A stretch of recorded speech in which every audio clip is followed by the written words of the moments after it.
একটি শান্ত গ্রামে, যেখানে সবুজ পাহাড় ও নদী বয়ে যায়, সেখানে বাস করত একটি সাহসী ছেলে, নাম সোহান। সোহান ছিল একদম সাধারণ, কিন্তু তার স্বপ্ন ছিল অসাধারণ। সে চাঁদের আলোতে উড়ন্ত পাখিদের মতো উড়তে চেয়েছিল। তার প্রিয় বন্ধু ছিল মীরা, একটি মিষ্টি ও সাহসী মেয়ে, যে সবসময় সোহানের পাশে থাকত। একদিন সোহান ও মীরা একটি রহস্যময় মানচিত্র পায়। মানচিত্রটি একটি পুরানো গুহার দিকে নির্দেশ করে, যেখানে বলা হয়েছিল যে সেখানে একটি জাদুকরী পাথর আছে, যা ইচ্ছা পূরণ করতে পারে। সোহান ও মীরা সিদ্ধান্ত নেয় সেই গুহায় যাওয়ার। তারা তাদের যাত্রা শুরু করে। পথে তারা এক ঝর্ণার কাছে থামে।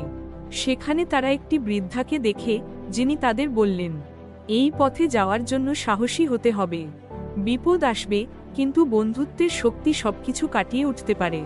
বৃদ্ধার কথা শুনে সোহান ও মীরা আরও দৃঢ়প্রতিজ্ঞ হয়। যাত্রার সময় তাদের সামনে আসে একটি বিশাল সাপ। সাপটি বলল, তোমরা যদি আমাকে একটি ধাঁধার উত্তর দিতে পার, তবে আমি তোমাদের যেতে দেব। সোহান ও মীরা ধাঁধাটি সমাধান করতে শুরু করে। তারা একসাথে কাজ করে এবং অবশেষে সঠিক উত্তর খুঁজে পায়। সাপটি তাদের পথ ছেড়ে দেয়। গুহায় পৌঁছানোর পর তারা দেখতে পায় একটি উজ্জ্বল পাথর। সোহান পাথরটি স্পর্শ করে এবং বলে, আমি আকাশে উড়তে চাই।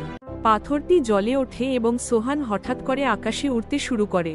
কিন্তু সে বুঝতে পারে, প্রকৃত সুখ আকাশে উড়তে নয়, বরং বন্ধুদের সাথে সময় কাটাতে। সোহান পাথরটি ফেরত নিয়ে আসে এবং মীরা বলল, আমরা আমাদের বন্ধুত্বের শক্তি দিয়ে সবকিছু অর্জন করতে পারি। তারা ফিরে আসে গ্রামে, যেখানে তাদের গল্প সবাইকে অনুপ্রাণিত করে। সোহান ও মীরা জানে, সত্যিকারের অ্যাডভেঞ্চার হলো বন্ধুত্বের মাধ্যমে একসাথে বেড়ে ওঠা।